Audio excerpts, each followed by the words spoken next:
Buen día. Pues nosotros somos alumnos de la Universidad Vizcaya de las Américas.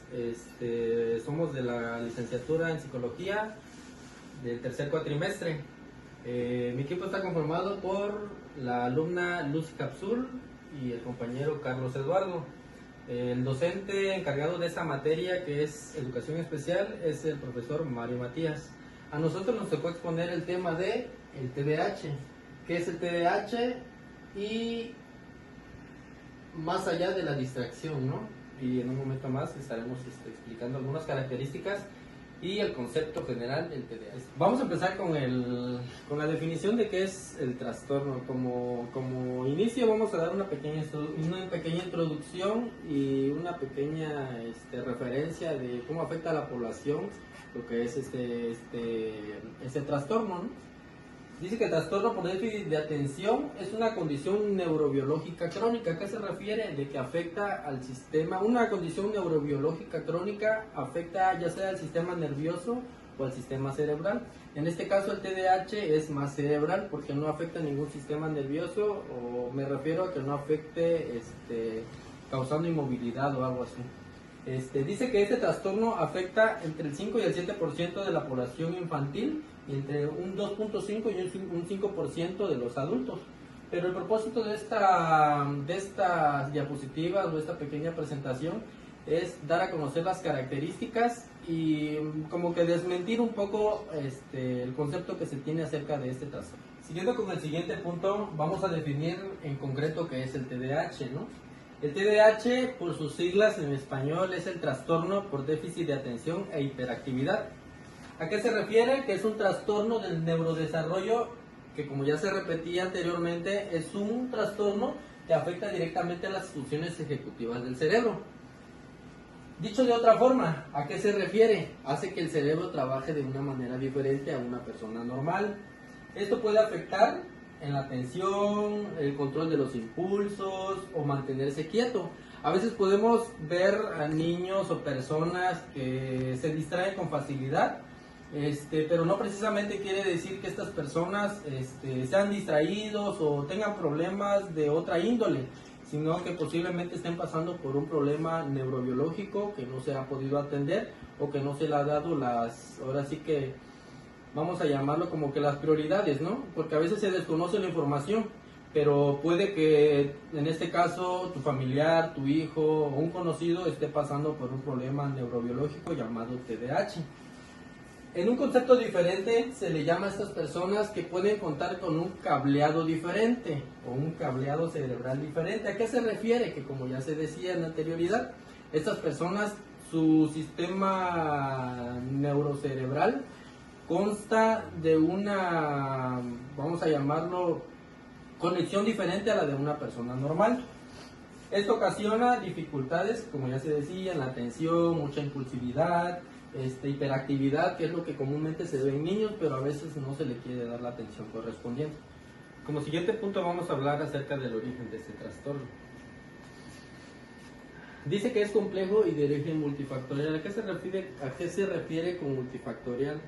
Estamos hablando de la involucración de muchos factores. Estos pueden ser genéticos, neurológicos, prenatales y perinatales y ambientales.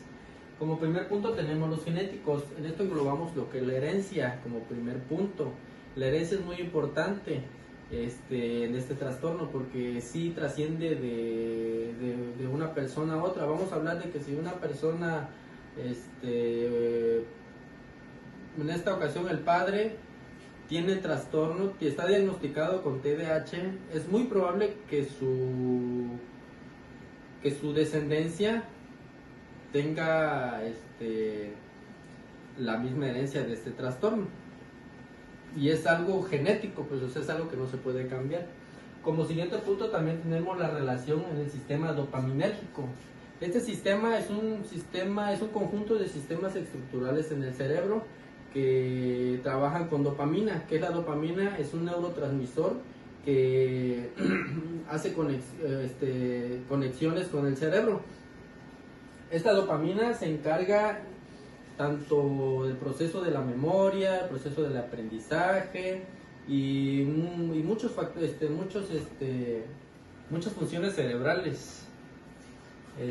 Tenemos los neurológicos, que esto más o menos viene relacionado con el punto anterior, que son problemas de neurotransmisores y problemas en la corteza prefrontal. En el punto 3 tenemos los prenatales y perinatales. ¿A qué se refiere con este punto? Existen muchos factores, más que nada en las personas que consumen algún tipo de sustancia tóxica, algún problemas con alcoholismo, con el tabaco. Esos son factores que tienden a propiciar el desarrollo de este trastorno. Por eso es recomendable no fumar ni tomar bebidas alcohólicas durante el embarazo, y eso lo recomiendan todos los doctores.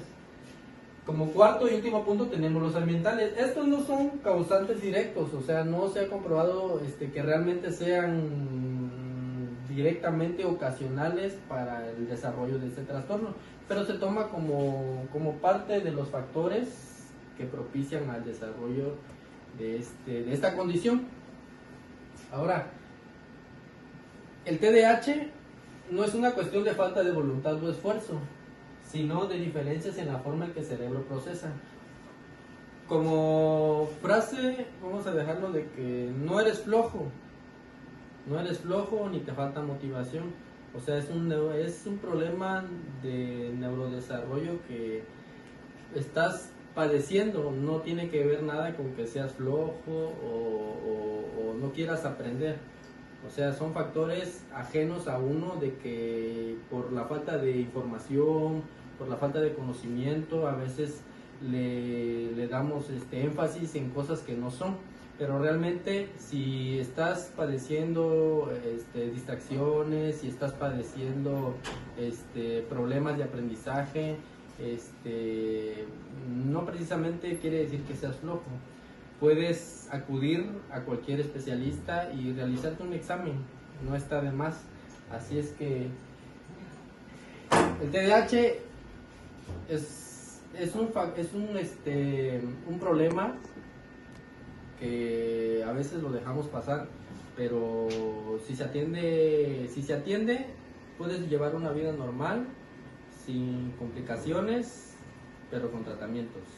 Como siguiente tema les voy a comentar lo que es los síntomas clave. Para iniciar tenemos la inatención. ¿Qué es la inatención? La inatención es la dificultad para no mantener la concentración en ciertos temas durante cierto tiempo. Se distrae con facilidad y se les cuesta terminar tareas, ya sea como leer o seguir instrucciones. Después sigue la hiperactividad. La hiperactividad, pues, es una necesidad de estar en movimiento constante, no te puedes quedar quieto. En niños se mueven mucho en clase, los adultos pues cambian constantemente de tarea, ya sea que están haciendo una tarea y siguen a otra y así. Como tercero tenemos impulsividad. La impulsividad es, pues, como la palabra dice, actuar sin pensar, poder, la gente que interrumpe al hablar, la gente que habla sin parar, o sea, eso es impulsividad. Seguimos con lo que es tipos de TDAH. Son 3 tipos. Al principio primero tenemos predominante e inatento, que tienen problemas para concentrarse, organizarse y por notar detalles. Suelen distraerse fácilmente con cualquier cosa y se les suele describir como soñadores despiertos. Después seguimos con predominante hiperactivo impulsivo. Entonces esto manifiesta con mucha hiperactividad, impulsividad, y las personas suelen moverse mucho, básicamente, y hablar en exceso, interrumpir al hablar. Después seguimos con la tercera, que es presentación combinada. Presentación combinada básicamente es inatento y hiperactivo e impulsivo al mismo tiempo, o tal vez en etapas diferentes. La presentan a veces en etapas diferentes. Primero presentan, por ejemplo, inatento y después presentan impulsivo y hiperactivo. En el tema siguiente tenemos lo que es la neurobiología en las causas, que son 3 temas. En el primer tema tenemos la genética. La heredabilidad del TDAH es notablemente alta. ¿Qué significa esto? Que si mi padre tiene TDAH, en consecuencia tenemos un 75-80% de probabilidad para que nosotros heredemos el TDAH. y nosotros se lo diremos a nuestros hijos, obviamente. Entonces, segundo tema, tenemos la neuroquímica. Se ha identificado un desequilibrio en los neurotransmisores con la dopamina y la neuropinefrina, que son esenciales para controlar la atención, y el movimiento y la motivación. En el tercer tema tenemos lo que es la estructura cerebral. Estudios de neuroimagen muestran que en personas con TDAH hay diferencias en la estructura cerebral, especialmente en la corteza prefrontal y los ganglios basales, con una reducción del 5 al 10% en el volumen del materia gris. En este punto vamos a abordar lo que es el diagnóstico. En este caso, pues se requiere que la evaluación lo haga ya sea un especialista en la salud, como sea un psiquiatra, un neurólogo o un psicólogo clínico, o igual a veces un psicólogo educativo también puede ser. Bueno, el diagnóstico se basa en criterios del DSM-5 o ya sea en otro manual donde venga catalogado el TDA. Bueno, en la observación clínica se tiene que ver más que nada pues cuál es el detalle de su comportamiento. Esto es crucial para entender que no existe una prueba única, solamente que te defina qué es el TDA, sino que uno tiene que hacer un análisis como ahora sí que complementario para saber o para diagnosticarlo. Entre otras pruebas, pues se recomienda hacer el uso de escalas de evaluación estandarizadas como SNAP cuarto, escala de Conners, la de ADHD, el Rating Scale. También algunas pruebas neuropsicológicas como el test de variables de atención del TOBA, el test de educación continua y las escalas de inteligencia, ya sea el WISC o el WAIS, y entre otras. Por ejemplo, algunos desafíos que presenta el TDA, pues frecuentemente es coexistencial, ¿no?, con otras condiciones, como muestra este gráfico. Algunas personas con TDA también pueden presentar entre el 30 o el 40% ansiedad. También se pueden complementar con depresión, por ejemplo, el 20 o el 30%, y también puede ser acompañado con la dislexia. Bueno, estos padecimientos también pueden complicar el diagnóstico, ¿no?, y requiere como también un enfoque que sea integral. No solamente puede aparecer la ansiedad, la depresión y la dislexia, también puede variar entre otros de síntomas que puedas sentir el paciente. Ahora abordaremos el impacto en la vida diaria. ¿Cómo impacta el TDA en la vida? Por ejemplo, en el ámbito académico, algunos estudiantes con TDA pues corren el riesgo, ¿no?, de fracaso escolar, o también que se sientan frustrados y al final abandonen el querer estudiar. Pues debido a problemas con atención, debido con problemas con gestión del tiempo, con organización de actividades, y pues obviamente esto pues afecta el desempeño académico de las personas que padecen el TDA. En el ámbito laboral, por ejemplo, en el trabajo pueden causar rotación laboral, no pueden estar conforme con un trabajo, a lo mejor les gusta un momento porque tienen hiperfoque en ese momento y de repente ya no quieren eso y después quieren otra cosa, y también problemas con organizarse. Pues esto afecta su estabilidad y sobre todo el crecimiento profesional para donde quieren ir, y pues bueno, al final, a largo plazo, pues se vuelve más difícil para ellos, sobre todo el manejo de tiempo y organización.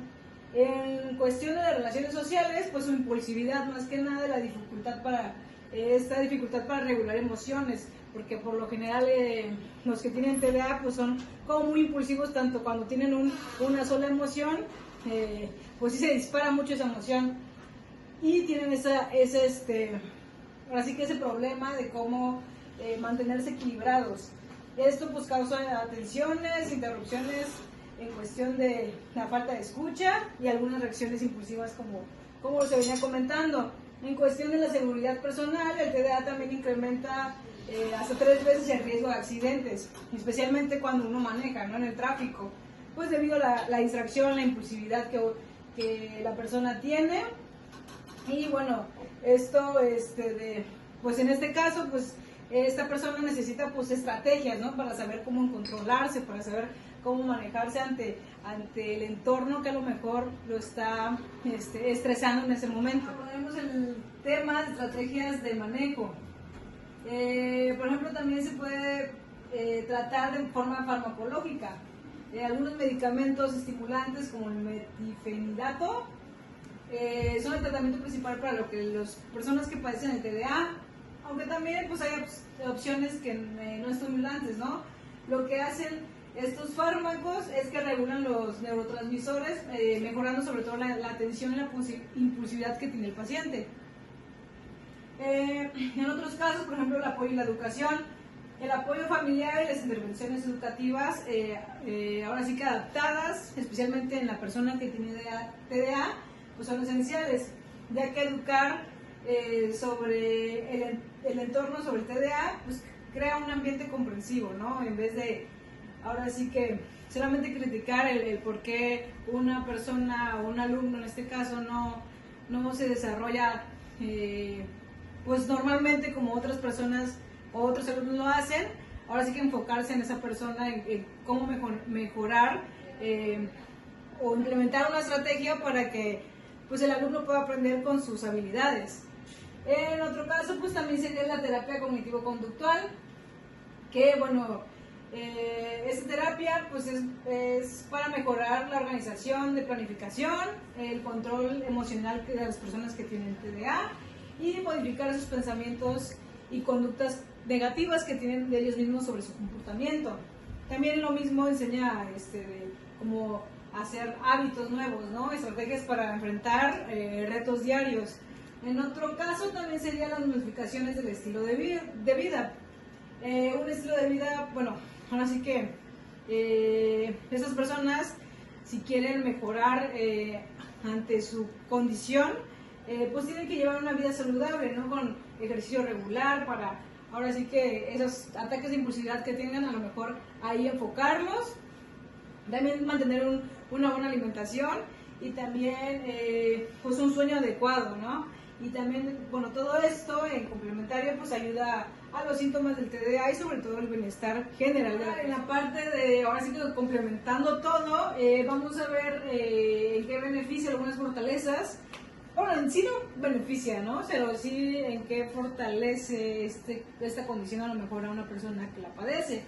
Por ejemplo, tener una vida con TDA, algunas personas que tienen el TDA, pues suelen tener un pensamiento creativo, mejor desarrollado, ¿no? Y divergente.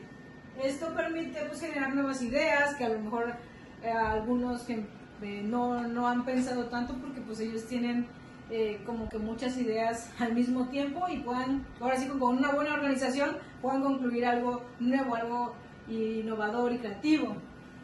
Igual suelen ser muy originales en eso. Por ejemplo, el hiperfoque.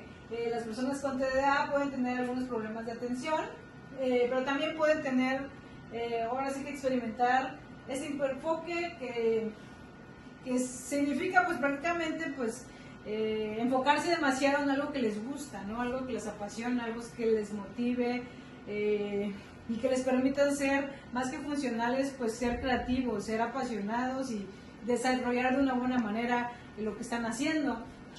Y eso es lo que logra, pues es una concentración intensa y eso obviamente con motivación y otras cuestiones pues los impulsan a tener mejores resultados. Aunque también aquí en el hiperfoque pues también puede enfocarse tanto en una emoción que cuando es bueno pues bueno se lleva el desarrollo y tienes unos buenos resultados, pero cuando el hiperfoque es de manera pues ahora sí que mala, con pensamientos intrusivos, pues también pues pueden enfocarse demasiado en una situación, en alguna emoción. Ahí es donde tienen que trabajar ahora sí que su estado emocional y también acompañado con un psicoterapeuta, algún orientador que les ayude a cómo saber enfocar, a dónde enfocar esa energía que tienen, esa impulsividad que tienen. Y por otra parte la resiliencia. Las personas con TDA desarrollan una gran adaptación, ¿no? Positiva, superando muchas situaciones difíciles, porque ellos lo hacen a su manera, ¿no? Aprenden nuevas experiencias y esto los hace más fuertes. También la energía y el entusiasmo, ¿no? Las personas con TDA pues suelen tener mucha energía y entusiasmo y cuando se enfocan en lo que les apasiona y los motiva, pues como había comentado, pues los impulsa a lograr mejores cosas. Ahora sí que, pues comentando algo personal, yo soy una persona que a los 21 años me diagnosticaron TDA. Yo no sabía, fue por una cuestión más que nada académica, ¿no? Que me canalizaron con un neuropsicólogo para hacer, bueno, primero un psicólogo y después me canalizó el neuropsicólogo. ¿Por qué? Por esto, por el rendimiento académico. Pero bueno, ya haciéndome pruebas, pues ya sabía que tenía una condición, y es donde es importante saber qué es lo que uno tiene, no como dejar que pasen las cosas o etiquetar, porque suelen etiquetarte mucho, ¿no? En qué es lo que tú haces, o qué haces mal, qué haces bien, y pues no, ya cuando sabes un diagnóstico, sabes qué es lo que te pasa, pues puedes mejorar muchas cosas. Y pues bueno, ahora sí que yo he sabido cómo adaptarme a esos aspectos, y como mi compañero anteriormente lo decía, pues es una cuestión de neurodesarrollo, ¿no? En mi caso, pues bueno, digamos que fue heredado por mi papá, porque también mi papá tiene me diagnosticaron muy tarde también esa condición, y también, ahora sí como comentaron mis compañeros, también mi mamá cuando estaba embarazada, ella sí se estresaba demasiado, entonces sufrió como mucho estrés y ansiedad en ese aspecto. Entonces todo, aunque uno no lo piense desde anteriormente, ¿no? Si uno no sabe, pues todo se desarrolló, ¿no? Y entonces, pues sí pasó, yo pasé a tener esa condición, pero no es que no se pueda avanzar, sino que con tratamiento y ahora sí que conociendo qué es lo que tienes y sabiendo para dónde vas o con quién ir, pues te puedes desarrollar. Pues hemos llegado a la conclusión de este tema. Ahora sí que como puntos importantes, o vamos a dar un pequeño repaso a lo largo de esta pequeña presentación acerca de lo que es el TDAH. Hemos llegado a la conclusión. Como puntos importantes vamos a repasar que esto es una condición real, o sea, no se debe dejar pasar, a pesar de que a veces no se le toma la importancia que es un trastorno, como bien se recalca, es neurobiológico y tiene muchos puntos que se deben tomar en cuenta. Aquí, como dice, no es una falta de voluntad, sino una diferencia neurobiológica que necesita comprensión y manejo adecuado. Entonces hay que tomar mucha importancia en pequeños aspectos, vamos a llamarlo así, a los síntomas. Entonces hay que tomar en cuenta mucho esos puntos, que a lo mejor tenemos un familiar, tenemos posiblemente hijos, de que a lo mejor tiene problemas de aprendizaje, no se concentra, posiblemente no es su culpa, ¿no? Puede que se deba a un problema de neurodesarrollo, y habría que tomar mucho en cuenta ese punto. Como punto número 2, tenemos una vida plena de manejo adecuado. ¿A qué se refiere esto? A que con un diagnóstico temprano de TDAH se puede ahora sí que adaptar una vida normal a un paciente que padezca este síntoma, haciendo lo mismo hincapié, o sea, una vez identificando los síntomas o los problemas, se debe tratar con tiempo. ¿Para qué? Para adaptar esa vida cotidiana o esa vida normal al niño o persona o paciente, vamos a llamarlo así, para que pueda vivir una vida plena. Bueno, también es importante reducir el estigma, ¿no? O sea, la educación y la concientización ayudan a eliminar ideas falsas del TDA y reducir su estigma, promoviendo una sociedad inclusiva. Por ejemplo, pues sí, muchas personas no conocen este diagnóstico, no conocen qué está involucrado y solamente etiquetan, lo que por lo general, por ejemplo, en las escuelas regulares, lo que hacen es etiquetar pues la condición del niño sin saber qué es lo que tiene, sin investigar, sin informarse nada. Entonces es muy importante el reducir ese estigma que uno tiene, ¿no? Porque uno piensa algunas personas piensan una cosa, pero si se ponen a investigar, si realmente les interesa, ya sea su alumno o la persona con la que está viviendo, pues deberían involucrarse un poquito más, ¿no? Y reducir el estigma social que está pues implantado, ¿no? Sobre todo a veces en la escuela, a nivel académico o en otros lados. Y como cuarto punto tenemos lo que es fomentar la empatía y el apoyo, como mi compañero ya lo comentó hace rato. Es muy importante fomentar lo que es la empatía y brindar apoyo constante a quienes tienen TDAH, ya que de primera pues no decidieron nacer con ello y no tienen la culpa de haberlo tenido o obtenido por mediante de sus genes, lo que haya sido, valorar los desafíos y las contribuciones que generan a la población o a sus... Y celebrarlo, básicamente, celebrar lo que sea que aporten.